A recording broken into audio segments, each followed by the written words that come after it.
m'avez même pas laissé chuter, et maintenant vous faites des insinuations. L'insinuation. Mais non, laissez-moi terminer. Et puis vous allez mieux me comprendre. Non, Marius, si vous m'aviez laissé chuter, vous auriez su où j'allais. Marius Komoué. Je vais vous montrer pourquoi je dis que Gbagbo a toujours raison. Si Gbagbo dit, je fais ma marche, je fais mon opposition avec Soroguium, c'est qu'il a raison. Oui. Gbagbo nous a dit avant que vous me combattez pour quelqu'un que vous ne connaissez pas. Aujourd'hui là, ceux qui gardaient les rebelles à Bobo, à Nyama, se sont dévoilés. Gbagbo a fait son règne de 10 ans, sans mis pied en Nyama, sans grâce à nous. Jusqu'à aujourd'hui, nous ne pas Gbagbo.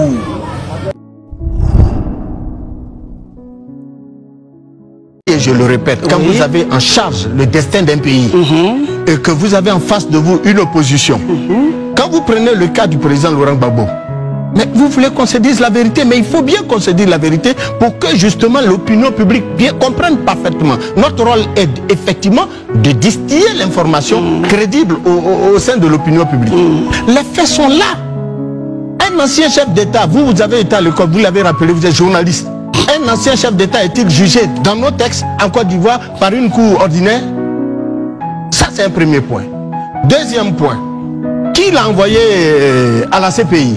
Ce n'est pas l'État de Côte d'Ivoire, parce que tout simplement l'État de Côte d'Ivoire disait que notre appareil judiciaire n'était pas encore en capacité de le juger. Il est parti, jugé par une justice internationale. Il a été libéré de toutes les charges. Il est revenu. On nous sort un braquage de banque. Mais la banque même... Non, laissez-moi terminer. La banque même... Non. Mais si vous ne me laissez pas... Chaque fois qu'on développe, vous m'arrêtez. Non, Marie, ça ne marche pas comme ça. Ça cause problème. Marie, ça part. Donc si vous me dites que c'est le président Laurent Alassane Ouattara qui est à la base, c'est ce que vous avez dit, qui sera à la base. Si, c'est ce que vous avez dit. Non, c'est votre interprétation. Non, c'est votre interprétation. Vous m'avez même pas laissé chuter, et maintenant vous faites des insinuations. L'insinuation. Mais non, laissez-moi terminer. Et puis vous allez mieux me comprendre. Non, Marius, si vous m'aviez laissé chuter, vous auriez su où j'allais. Marius Komoué, vous allez arriver où vous allez aller, mais je me tiens pour dire que vous avez ici dit.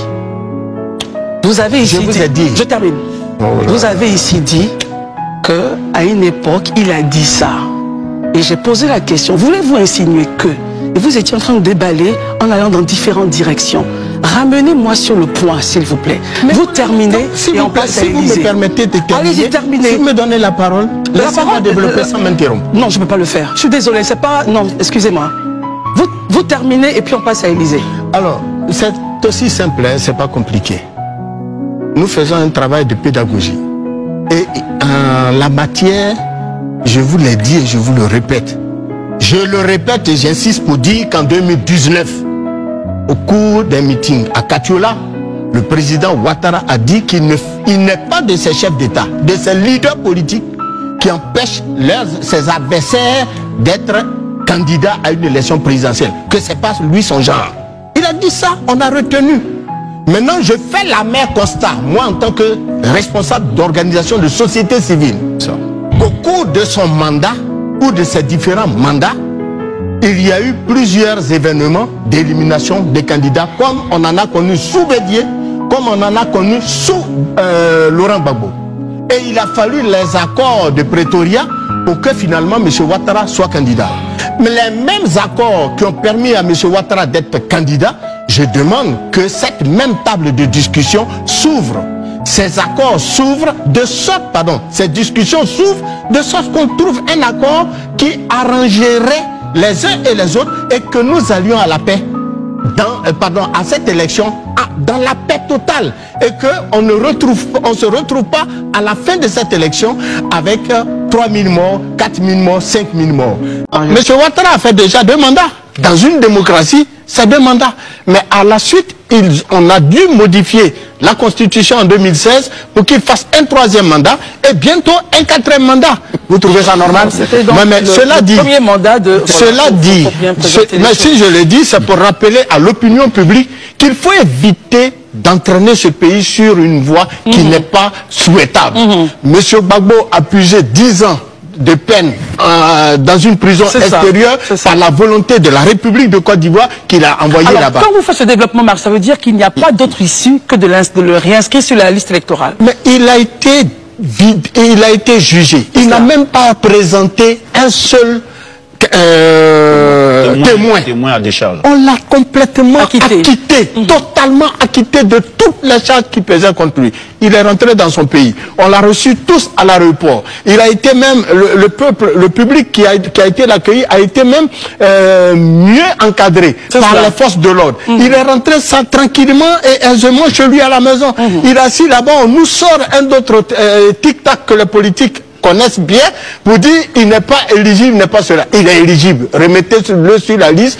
Nous les Ivoiriens, nous irons voter qui nous voulons par rapport au projet de société et au programme de gouvernance qui nous aura été proposé. Alors, c'était le point de vue de Marius, mais en même temps, c'est pas vous qui décidez, c'est pas moi également, ni ce plateau, mais c'était bien que vous puissiez donner votre point de vue. Chère madame, écoutez, rapidement. Pour Carman et je vous le dis et je vous le répète. Quand on a braqué une banque, et quelle banque? On doit pas se balader, vous le dites. Est-ce qu'on doit s'asseoir à la maison? Mais donc, soulevez M. Gbagbo, mettez-le en prison pour qu'il puisse sa peine, auquel cas, remettez-le sur la liste et puis évitons les problèmes. J'ai dit bien qu'il faut aller à la table de discussion. Il faut trouver une issue favorable pour que M. Gbagbo, le fait d'être inscrit sur la liste électorale ne veut pas dire qu'il a déjà gagné les élections. Famille, Gbagbo a toujours raison. Gbagbo a toujours raison. Je vais vous montrer pourquoi j'ai dit que Gbagbo a toujours raison.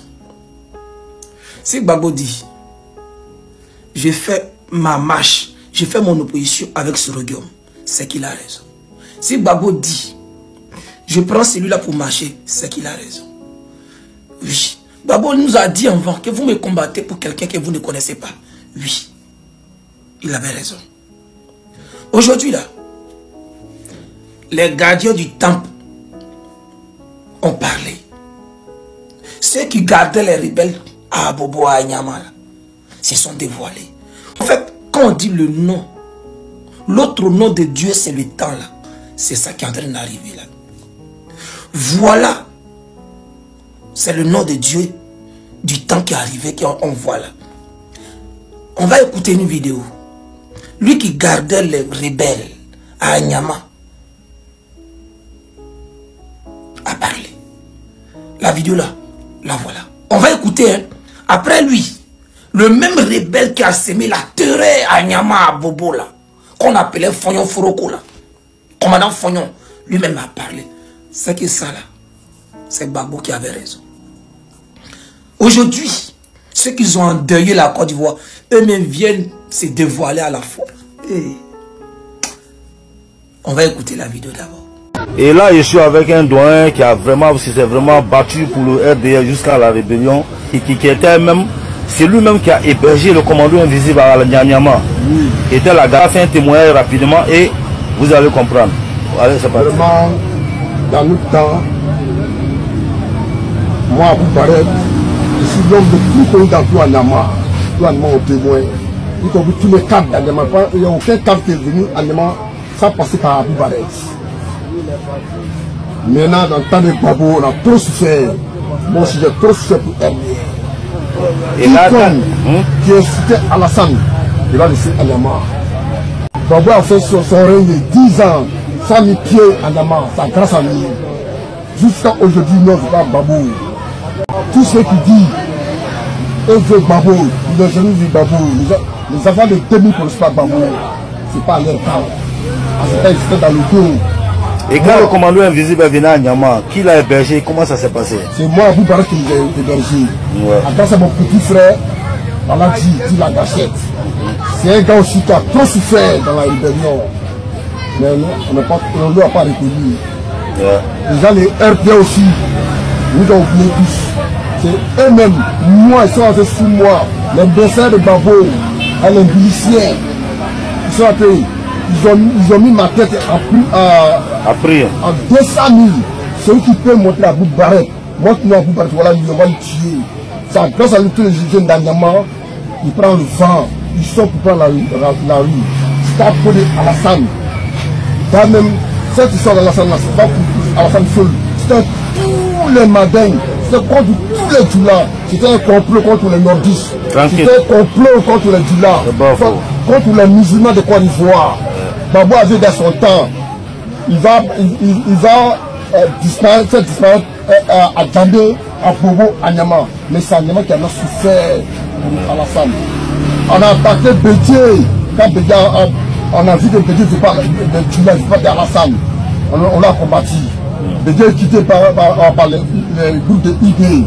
C'était bien. Moi-même, je disais, moi, Guéroubé, si j'ai envoyé Dieu, c'était direct. Il nous a trahi. Bravo. Bravo aussi, par accident. Lui, il a passé, il a corrompu le pays, a tué tous les jeunes militaires de RDR, tous les jeunes militaires nordistes. Et si je ne suis pas à l'école. Il faut parler. Je parle comme ça. Tranquille. Celui qui va défaut dans mon français, il n'y a pas de défaut. Il ne faut pas que les gens se gêner. Nous, les jeunes, parmi nous, beaucoup de ne pas à l'école. Les Français, là, ils ne comprennent pas nos langues aussi. Donc, ils c'est bien, mon frère. Tu sais, tellement que, quand tu as envoyé la rébellion, c'était un babou, c'est même babou là. On dit en mandingue, l'idée de se faire déchirer.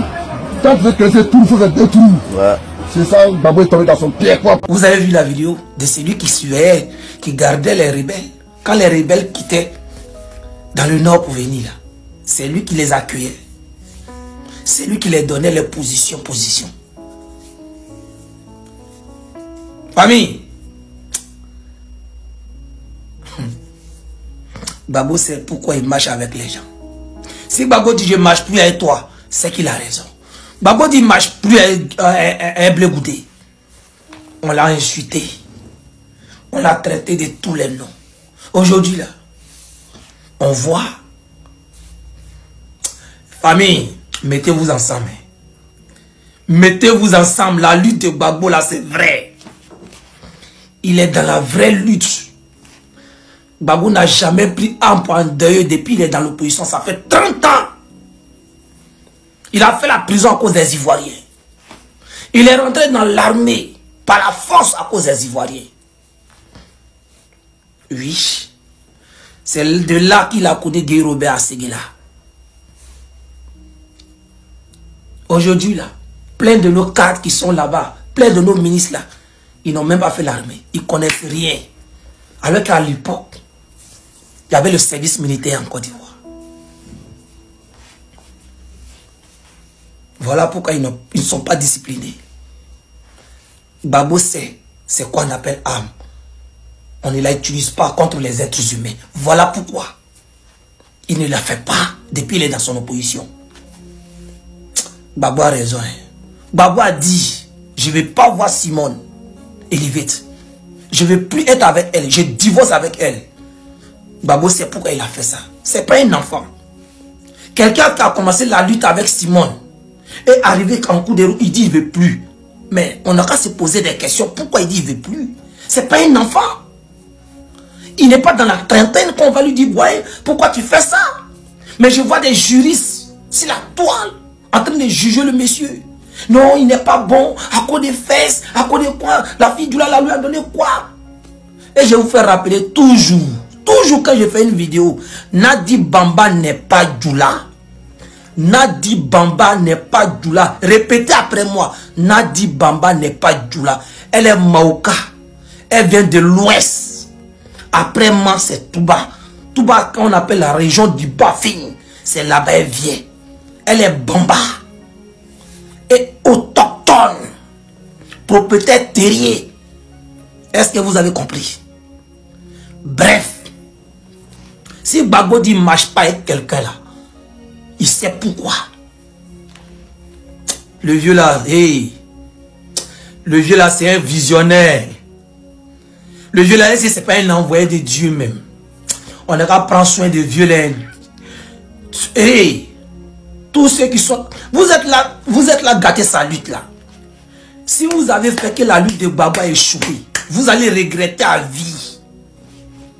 Vous parlez beaucoup là. Ils vont vous museler. Nous on sait de quoi on parle. C'est à cause de Gbagbo là. Et Soro Guillaume. Que ces gens-là ont peur de vous museler. Regardez les communicants qui sont parmi eux là. On les appelle comment? Les traites. Non, c'est les infiltrés. C'est les infiltrés gore. Ils n'aiment pas Oté. Ils n'aiment pas les doulas. Vous avez compris les communications, même ceux qui communiquent entre eux. Regardez comme ils ont traité Zasso. Regardez comment on traite vos frères qui sont parmi eux. Faisons attention. Nous qui communiquons pour la paix sociale, c'est pas parce qu'on est faible. C'est pas parce que oui, comme Soro Guillaume a participé à la rébellion. Non, c'est parce que aussi Soro Guillaume cherche position. Non, c'est pas ça. Soro Guillaume, même s'il reste comme ça, il peut vivre plus que vous. Il a ce qu'il a déjà. Blé Goudé ne peut pas se comparer à Soro Guillaume. Vous le savez très bien.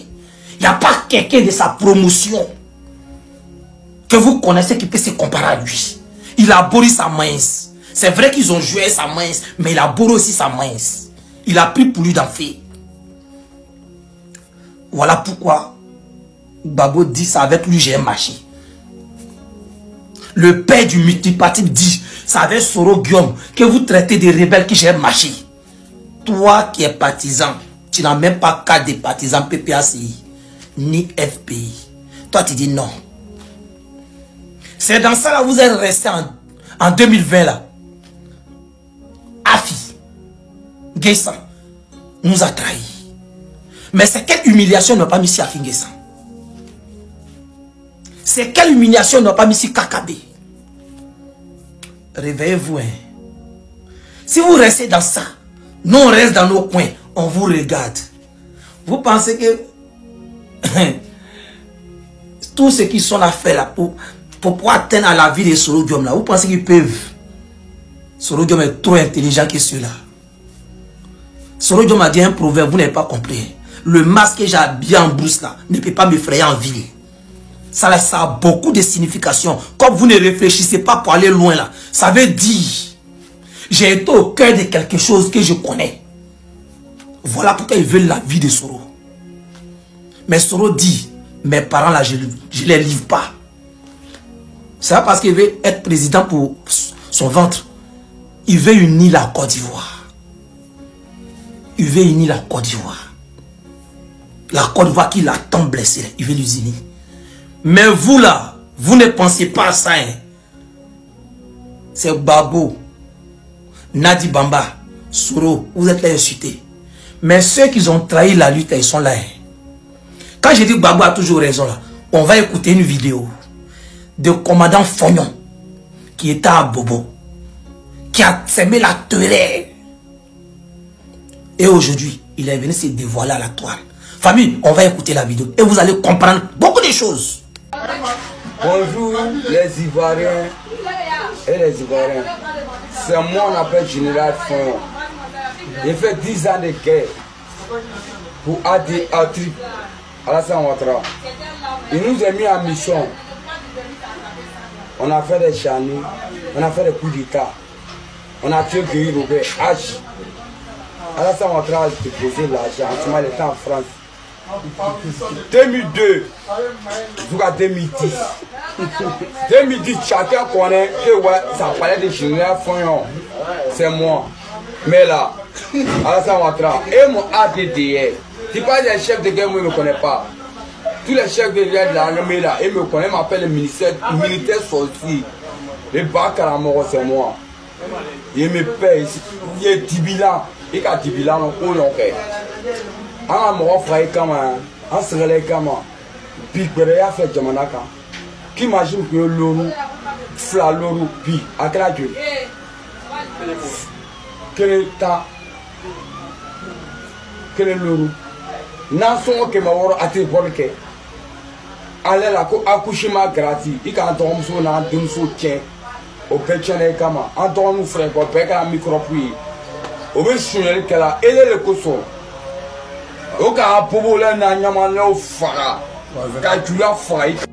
Vous avez regardé la vidéo. Famille, le temps de Dieu est en train de venir. Mais Dieu a besoin de notre union. Il faut que chacun de nous là apaise son cœur et on y va pour la vraie lutte et la libération de notre pays. Gbagbo encore, il est déjà vieux. Gbagbo, il est déjà vieux. Il a déjà fait sa lutte, il a déjà fait son temps. Mais il est encore là comme un requin à cause de nous, notre avenir. Sinon, lui, il a déjà fini pour lui. Gbagbo il n'a pas envie de venir à cause de lui-même son ventre. Hein. Gbagbo prend sa passion. Est-ce que vous comprenez? Mais ce qui me fait mal, quand il dit qu'il ne veut pas marcher avec quelqu'un, vous commencez à l'insulter. Quand vous regardez Simone, de un d'abord, elle n'a qu'à lever non Gbagbo là sur elle. Elle dit elle ne veut pas. Ça, c'est pas braquage de nom déjà. Et puis c'est elle qui applaudit.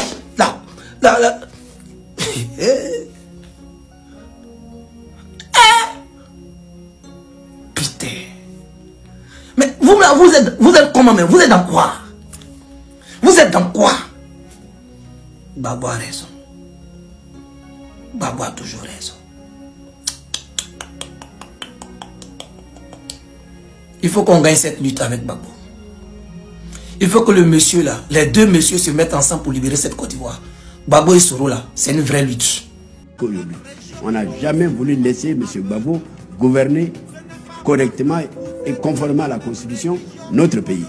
Et en 1993, oui, quelques jours avant la mort du président Houphouët-Boigny, je vous dis la vérité, vous comprenez? Oui. Il y a beaucoup d'Ivoiriens qui ne savent pas ce que je vais vous dire. D'accord. En 1993, donc, peut-être une dizaine de jours avant la mort du président Houphouët-Boigny, le président Houphouët-Boigny était agonisant à Yamoussoukro. Oui. Il était revenu de Genève et il était agonisant à Yamoussoukro. Monsieur Ouattara, Premier ministre, qui était en fait le chef de l'État. Oui. Parce que dans notre Constitution, lorsque le président de la République est empêché, c'est le Premier ministre qui le représente et qui gère. Qui gère les affaires de l'État. Je peux donc dire que M. Ouattara était pratiquement le chef de l'État en Côte d'Ivoire en 1992 et en 1993. 2 années où le président Houphouët-Boigny physiquement ne pouvait plus tenir. Ça, c'est une réalité. Et il sait que c'est vrai. J'ai dit que M. Ouattara, sachant que je suis le secrétaire général du parti du président Houphouët-Boigny, le plus grand parti de l'époque, oui, n'est-ce pas, m'a appelé, oui, a eu une rencontre avec moi chez lui, m'a proposé d'être avec lui pour que la Constitution, quand le président viendrait à mourir, ne soit pas appliquée. M. Ouattara oui, ne voulait absolument pas entendre parler de la succession de M.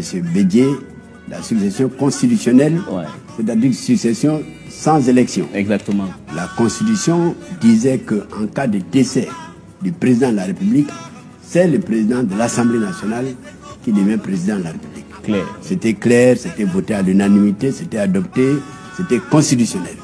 On appelait ça l'article 11 à l'époque. Eh bien, à la mort du président Houphouët-Boigny, le même Ouattara, qui était Premier ministre de M. Houphouët-Boigny, en relation, en complicité avec un de nos aînés, paix à son âme, qui s'appelait le président Philippe Yassé, ancien président de l'Assemblée nationale, ensemble ont voulu empêcher l'application de la Constitution. Je lui ai dit non. Je lui ai dit, je ne vois pas ce qui vous permettrait de ne pas appliquer la Constitution. Et puis je ne vois pas comment vous pourriez accéder au pouvoir sans Constitution, sans rien. C'est impossible. Donc, il Nous sommes restés à parler de 21h jusqu'à minuit. Il ne m'a pas convaincu. Le lendemain, c'était un samedi, il m'a fait convoquer par son allié et complice, le vieux Philippe Yassé, qui a tenté la même opération. J'ai eu le courage de lui dire, avec tout le respect que je vous dois, président, c'est non. Moi, c'est la Constitution ou rien. Vous comprenez? Oui, monsieur. C'est pourquoi moi, je suis un homme de la Constitution. Parce que je dis toujours de 2 mots, il faut choisir le moindre. Oui. Ceux qui aiment la Côte d'Ivoire ne doivent pas prendre la voie des troubles. Des troubles en Côte d'Ivoire. D'après, vous voyez, nous perdons du temps. Depuis 2000, nous sommes dans les troubles jusqu'à aujourd'hui. On n'a jamais voulu laisser M. Gbagbo gouverner correctement et conformément à la Constitution notre pays. Et puisque j'étais secrétaire général du PDCI, nous avons réussi avec les membres du bureau politique et tous les militants à dire c'est l'application de la Constitution ou rien. D'accord. Et nous avons réussi à imposer, à faire appliquer la Constitution et nous avons fait une transition pacifique et sans effusion de sang.